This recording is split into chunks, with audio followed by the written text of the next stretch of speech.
Hi అండి Satish. Promo చూసాం కదా, మరి సీజన్ ఎండ్కి వచ్చేసింది కనుక డ్రిల్లింగ్ ఉండదు, కోటింగ్ ఉండదు, బ్యాటింగ్ ఉండదు, అంతా ఇట్లాగే ఫన్నీగానే సరదాగానే సాగిపోద్ది. అంతకుమించి ఎక్కువ ఆశించొద్దు ఈరోజు ఎపిసోడ్ కూడా. ఇంకా ఏముంటుంది ఇప్పుడు కూడా, ఇంకా చెప్పడానికి తిట్టడానికి కోప్పడడానికి అంతా అయిపోయింది. ఈ వారం ఆ వాళ్ళు కూడా రిలాక్స్ ఎంత ఉన్నాయి. 14th వీక్ 15వ వారం అయితే ఇంకా నా ఏవి అలా ఉంది, నా ఏవి ఎట్లా ఉందా, ఏవిల గురించి ముచ్చట్లు పెట్టుకొని ఇంకా వాళ్ళు కూడా ప్రెజర్ ఉంటుంది కదా, ఎంత వేగంగా ఇంటికి వెళ్ళిపోదామో బయటికి వెళ్ళిపోదామో ఎట్లా ఉంటుందని. సో ఈ వీక్ ఈ కోటింగ్లు అనేది ఏమీ ఉండవు, ఫన్నీగా ఉంటుంది. అట్లాగే కొన్ని అప్డేట్స్ కూడా చెప్పేదానికంటే ఎలిమినేషన్ క్లారిటీ కూడా మరొకసారి చెబుతా. ఈ వీడియో చూసే ముందు లైక్ చేయండి, అట్లాగే కామెంట్ కూడా పెట్టండి మీకు ఏమనిపిస్తుంది ఎవరు ఎలిమినేషన్ అని. నేను 2 వీడియోలు అప్లోడ్ చేసి చెప్పా క్లియర్గా, షూట్ అయితే కంప్లీట్ కాలేదని. దానికంటే ముందు 2 టాస్కుల గురించి చెబుతాను కదా. చక్రా గోల్డ్ అదొక టాస్క్ అవుతుంది, బ్రాండెడ్ ప్రమోషన్ టాస్క్, సరదాగా అదొకటి. అట్లాగే వీళ్ళు కూడా ఫన్నీగా బిగ్ బాస్ చికెన్ అంటే బిగ్ బాస్ కూడా చికెన్ పంపడం ఇదంతా అయిపోయాక ఉబర్ టాస్క్ ఒకటి అవుతుందంట. అది కూడా అదే ఏమంటే షో అయిపోయాక, అంటే వాళ్ళు కూడా మూడ్లోకి వచ్చేసారు కదా, ఇంకా షో అయిపోయాక ఉబర్ బైక్ బుక్ చేసుకుని లేదా ఉబర్ క్యాబ్స్ అవన్నీ బుక్ చేసుకుని మీ ఇంటికి కాకుండా ఎక్కడికి వెళ్తారు అంటే టెంపుల్స్ కానీ famous picnic famous tourism spots ఇట్లా కాకుండా లోకల్లో మీ పేరెంట్సా ఫ్రెండ్సా లేకపోతే ఇంకెక్కడికి వెళ్తావా ఇట్లా రకరకాలుగా అడుగుతారంట. ఫన్నీగా ఎవరు ఎక్కడికి వెళ్తారు ఏంటనేది కూడా చెప్పేస్తారంట. ఇవన్నీ ఉండబోతున్నాయి. సరే, ప్రోమో వైజ్ మాట్లాడి ఎలిమినేషన్ గురించి మాట్లాడి అసలు నెక్స్ట్ ఏం జరగబోతుందని కూడా మాట్లాడుకుందాం. మరి డీమోన్ పవన్ డ్రెస్ మీద అయితే నిజంగా ఒక మెజిషియన్ లాగా ఉంది కనుక, ఒక లాంగ్ కోట్ అంతా డిటెక్టివ్ లాగా కూడా ఉంది కనుక ఆయన కామెడీ బాగుంది కదా. షర్ట్లోంచి పావురాలు, ప్యాంట్లోంచి పాములు తీస్తాడు, ఆశ్చర్యపరిచే అబ్బురపరిచే కార్యక్రమాలు చేస్తాడు. ఒక ఏమంటారు దాన్ని, ఇంద్రజాలం చేస్తాడు, ఇంద్రజాలికుడిగానే. ఎస్, అట్లా బాగుంది. ఫన్నీగా డీమోన్ కూడా నవ్వుకుంటే ఎంజాయ్ చేస్తూ ఉన్నాడు. లాంగ్ కోట్ అంతా చాలా బాగుంది, వెరైటీగా ఫన్నీ కామెడీగా. ఇక జవాన్కి అయితే సెల్యూట్ కొట్టేసరి కదా, అప్రిషియేట్ చేసి మరి ఫస్ట్ ఫైనలిస్ట్ అంటే మరి గ్రేటే, బాగా ఆడాడని. అయితే ఇప్పుడు ఇక్కడ బయట కూడా ఒక ప్రచారం జరుగుతుంది, ఏమంత బాగా ఆడాడు చెప్పాను నేను ఇంతకుముందు.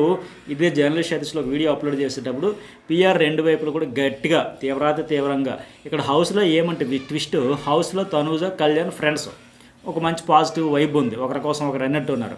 బట్ బయట వాళ్ళిద్దరు పిఆర్స్ మాత్రం ఒకరి మీద ఒకరు కత్తులు నూరి ఇంత దొరికితే అంత చేసి, అంత దొరికితే ఇంత చేసి. ఎందుకంటే కాంపిటీషన్ ఫైనల్గా విన్నర్ అవ్వాలని చూస్తారు కదా, ఫ్రెండ్స్ అవ్వాలని కోరుకుంటే దానికి రాలేదు కదా.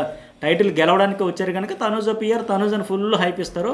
ఇతడు కాంపిటేటర్ కనుక ఇతరులో ఉన్న మైనస్లు ఏంటి, బొక్కలు ఏంటి, ఇవన్నీ ఎదుగుతూ ఉంటారు. అట్లాగే కళ్యాణ్కి సంబంధించిన పిఆర్ కూడా ఇతనికి ఫుల్ హైప్ ఇస్తారు. అట్లాగే తనూజలో ఉండే మైనస్లు ఏంటి, ఆవిడకి ఎక్కడ నెగిటివ్ అయింది, ఇవన్నీ కూడా హైలైట్ చేసి ఎక్స్పోజ్ చేస్తే ఇప్పుడు బయట కూడా ఇట్లాంటి ప్రచారం జరుగుతూ ఉంది. మెయిన్ సోషల్ మీడియాలో కూడా ఇమ్మాన్యుయల్ అండ్ కళ్యాణ్ పక్కా ప్లాన్ వేసుకుని గెలిచేస్తారు. ఆ గెలుపు బర్నీని రీతుని ఎట్లాగైనా తప్పించేద్దాం అనుకున్నారు. వాళ్ళిద్దరూ కొట్టుకొని మనం సైడ్ అయిపోదామని కావాలని ఆ స్టిక్ టాస్క్లో వాంటెడ్లీ సైడ్కి పెట్టేసి ఓడిపోయి వచ్చేసారు ఇట్లా అని చెప్పేసి. అయితే గెలవడం కోసం రకరకాల స్ట్రాటజీలు వేస్తారు కదా, వీళ్ళు కూడా ఆ రకంగా స్ట్రాటజీలు వేసుకున్నారు. లాస్ట్లో ఏడుపులు పెడబొబ్బులు కూడా చూసాం. కళ్యాణ్ కూడా ఇమాన్యుయల్ కోసం, అయ్యో అన్న నువ్వు 13 వారాలు ఉన్నావన్నా, నువ్వు ఉండాలన్నా టాప్ 5లో ఫైనలిస్ట్ ఉండాల్సింది రేసులని.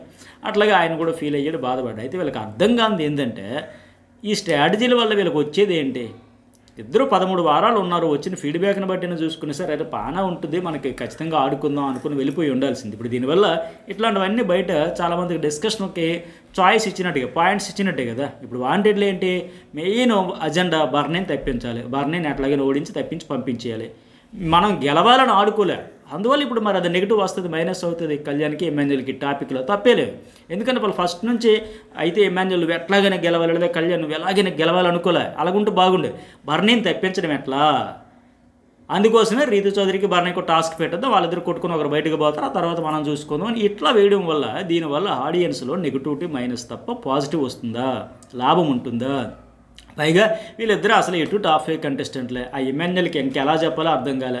అరే ఆయన నువ్వు ఇమ్యూనిటీలు ఇవన్నీ వద్దురా బాబు, నువ్వు నామినేషన్లకు రారా బాబు అని అవినాష్ చెప్పాడు. మా హౌస్లోకి వెళ్ళిన మానస్ ఆయన చెప్పాడు.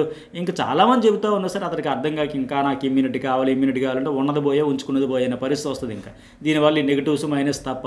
ఇన్ని రోజులు నేను గెలవాలి ప్రతి టాస్క్ ఆడిన ఇమాన్యుయల్ ఇప్పుడు నేను ఓడిపోవాలని ఆడాడు, ఇవి మైనస్సే కదా. ఇట్లా చేయకుండా ఉండాల్సింది కళ్యాణ్ కావచ్చు, ఆయన కావచ్చు, ఇది ఏమైనా.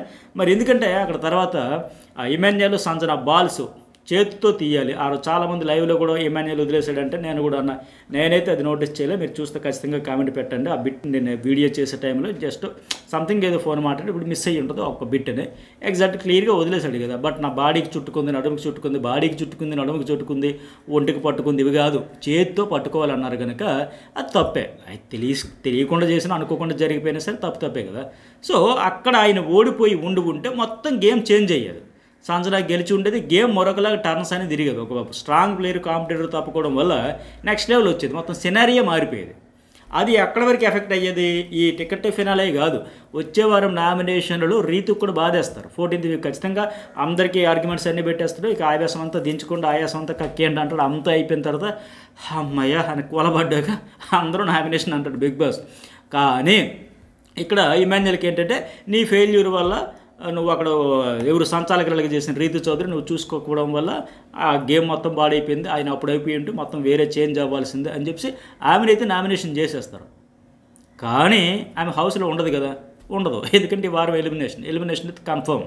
అయితే ఇప్పటికీ సోషల్ మీడియాలో కొంతమంది లేదు రీతికి టాప్ 2లో ఉండింది, తనూజ కంటే దాటేసింది, తనూజతో పోటీ పడుతుంది, అంత ప్రచారం అంత సినిమాలు ఎదురయ్యా. ఎందుకంటే క్లియర్గా సినారియో మొత్తం అర్థమైతే ఉంది కదా. సుమను రీతు లిస్ట్లో ఉన్నారని ఈ వారం అంతా చెవికోసిన మేక అంటారు కదా, అట్లా అరిచి నేనే చెప్పాను, చాలాసార్లు చెప్పాను, మార్నింగ్ వీడియోలో ఈవినింగ్ వీడియోలో. ఇది క్లియర్, ఇది పర్ఫెక్ట్. వీళ్ళిద్దరికంటే సుమన్ అండ్ రీతు కంటే డీమోన్ కొద్దిగా బెటర్గా ఉన్నాడు. తెలియని నాలెడ్జ్తో మేమే పెద్ద మేధావులు, మాకే తెలిసిన మాదిరిగా కాపీ పేస్ట్ కొట్టేసి ఏమాత్రం స్టడీ చేయక ఎక్స్పీరియన్స్ లేక ఏమీ ఉండదు. ఆయన చూసాడు, అక్కడ చూసాడు, ఇక్కడ చూసాడు, కాపీ పేస్ట్ బ్యాచ్ ఎక్కువైపోయాయి. ఇప్పుడు నేను కూడా చాలా అప్డేట్స్ ఇస్తాను. ఇప్పుడు రీతిది కూడా మీరు లేట్ అయిపోయారంటే 100% కన్ఫర్మ్ ఇన్ఫర్మేషన్ కోసం వెయిట్ చేయండి, అది షూటింగ్ కంప్లీట్ అయ్యాక అని చెప్పా. ఎట్లా ఉంటుందంటే ఇప్పుడు శివాజీకి బజ్ కోసం వస్తుంది, మీరు ప్రిపరేషన్ కోసం అని, అది పట్టుకొని వచ్చి చెప్పేసిన తర్వాత అది ఎట్లా, అది కంప్లీట్ అయిపోయినట్టుగా అక్కడ షూటింగ్ కంప్లీట్ అయిపోయిందా, శివాజీ ఇంటర్వ్యూ కూడా అయిపోయాడా, అది 100% అని చెప్పడానికి.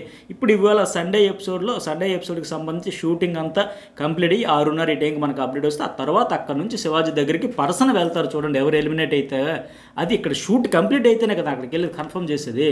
ముందే పేపర్ వచ్చింది, ఓకే కంటెస్టెంట్ కోసం ప్రిపేర్ కండి, వాళ్ళకి అడగాల్సిన ప్రశ్నలు, చూపాల్సిన వీడియోలు, లేకపోతే ఫోటోలు చించడాలు గించడాలు, ఇవన్నీ ఆ ప్రాసెస్ అంతా ఉంటుంది బజ్, దానికోసం వచ్చింది పట్టుకొని చెప్పుకుంటే అది పర్ఫెక్ట్ ఉండదు. చాలాసార్లు లాస్ట్ దశలో మార్చొచ్చు హోస్ట్. ఇప్పుడు నేను వీడియో చేసే సమయానికి సండే ఎపిసోడ్ అవుతూ ఉంటుంది, ఇప్పుడు లాస్ట్ మినిట్లో ఏమైనా చేంజ్ చేయొచ్చు కదా. పైగా బాటమ్ 2లో ఓటింగ్లో సుమన్ అండ్ రీతి ఇద్దరు పోటీగా ఉన్నారు. సో ఇంకా మీరు నేను చెబుతా క్లియర్గా, అది కూడా చెప్పా వెబ్సైట్స్లో, అది చూసి బిస్కెట్ అయిపోకుండా ఆవిడ రిస్క్లో ఉంది, డేంజర్లో ఉంది, లేదు అంత వద్దురా బాబు చెప్తానే కదా నేనే, నాకు తెలియందా, నక్కబొట్టు 4 వారాలు అవ్వలేదు, ఇంతోటి గొంతులు ఎక్కడా చూడలేదనిందంట, ఇంతోటి గాలివని ఎక్కడా చూడలేదనిందంట. అట్లా ఉంటుంది మీతో చూస్తే. కొంతమంది నేను చెప్పేది తెలుసుకోకుండా ఆవేశపడిపోతూ ఉంటారు, ఎన్ని చూడలే ఎంత లేకగానే. సరే చెప్పే కదా, ఈ కాపీ పేస్ట్ బ్యాచ్ ఎక్కువైపోయి నేను చెప్పిన తర్వాత మళ్ళీ చాలామంది చెప్పుకొని మళ్ళీ వచ్చి మనకే చెబుతూ ఉంటే విచిత్రంగా ఉంటుంది, విడ్డూరంగా ఉంటుంది. అందుకే అంట నక్కబొట్టే 4 వారాలు అవ్వలేదు, ఇంత గాలివో నేను ఎప్పుడు ఎరగలేదని, అది పుట్టింది ఇప్పుడు అంత గాలివని ఎరగడానికి, అట్లా ఉంటుంది. ఇంకా సరే ఇప్పుడు ఏంటంటే ఫైనల్కి రీతు చౌదరి అయితే ఎలిమినేషన్ కన్ఫర్మ్, ఇంకా షూట్ అయితే ఉంది పెండింగ్, అదే షూటింగ్ టైం అవ్వాలిగా, ఆ టైం ఈ సండే ఎపిసోడ్ ప్రాసెస్ అంతా ఫైనల్గా అవుతుంది కదా.